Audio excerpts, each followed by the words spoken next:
C K Vijayan വിവരങ്ങളുമായി ചേരുന്നുണ്ട് നമുക്കപ്പം. C K Vijayan, വളരെ ദാരുണമായ ഒരു സംഭവമാണ്. ഇതിൽ അന്വേഷണം വേണം, നിയമപരമായി നീങ്ങും എന്ന് തന്നെയാണ് പ്രതികരണം വന്നിട്ടുള്ളത്. ഇതാരാണ് പ്രതികരിച്ചിരിക്കുന്നത്? കൂടുതൽ വിശദ വിവരങ്ങൾ എന്തൊക്കെയാണ്?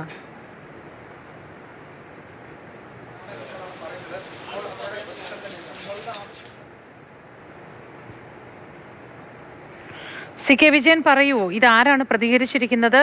ഇത് എങ്ങനെ നിയമപരമായി നീങ്ങാനും മറ്റുമാണ് തീരുമാനം?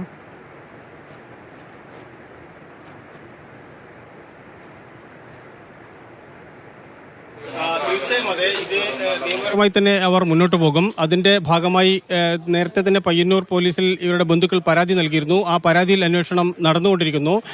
അതിനു പുറമെയാണ് ഇപ്പോൾ ഈ നടപടിക്രമങ്ങളെല്ലാം കഴിഞ്ഞതിന് ശേഷം ഇവർ ഇതൊരു പ്രതിഷേധം എന്ന നിലയിൽ വലിയ രീതിയിലേക്ക് കൊണ്ടുപോകാനും കൂടി ആലോചന നടക്കുന്നുണ്ട്. അത് സംബന്ധിച്ച് അന്തിമ തീരുമാനം ഇന്ന് വൈകിട്ടോടുകൂടി ഉണ്ടാകും. അവർ ഇപ്പോൾ കൃത്യമായി ഈ ബേബി മെമ്മോറിയൽ ആശുപത്രിയിൽ ഉണ്ടായ ചികിത്സാ പിഴവിനെ കുറിച്ചാണ് സംസാരിക്കുന്നത്.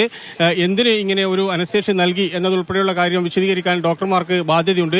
അത്രയും ചെറിയ ഒരു മുറിവിന്റെ പേരിലാണ് ഈ കുട്ടിയെ ആശുപത്രിയിലേക്ക് കൊണ്ടുവന്നത്.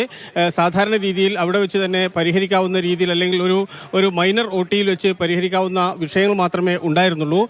അതിന് പിറകിൽ ഈ ആശുപത്രിയുടെ മറ്റ് താല്പര്യങ്ങൾ കൂടി, സാമ്പത്തിക താല്പര്യങ്ങൾ കൂടിയുണ്ട്. അതുകൊണ്ട് ഈ അനസ്തേഷ്യ ഡോക്ടർ മാത്രമല്ല, ഇത്തരത്തിലൊരു ചികിത്സ പ്ലാൻ ചെയ്ത മറ്റ് ഡോക്ടർമാരെ ഉൾപ്പെടെ ഈ കേസിന്റെ പ്രതിസ്ഥാനത്തേക്ക് കൊണ്ടുവരണം. ആ രീതിയിലുള്ള ഒരു അന്വേഷണം വേണം എന്ന ഉറച്ച നിലപാടിലാണ് കുട്ടിയുടെ ബന്ധുക്കൾ. ശരി, സി കെ വിജയനാണ് വിവരങ്ങൾ പങ്കുവച്ചത്. അവരേതായാലും നിയമപരമായി നീങ്ങാൻ തന്നെയാണ് തീരുമാനിച്ചിട്ടുള്ളത്. ഇത് സംബന്ധിച്ച് DYSPക്ക് പരാതി നൽകിയിട്ടുമുണ്ട് എന്ന് മനസ്സിലാക്കുന്നു.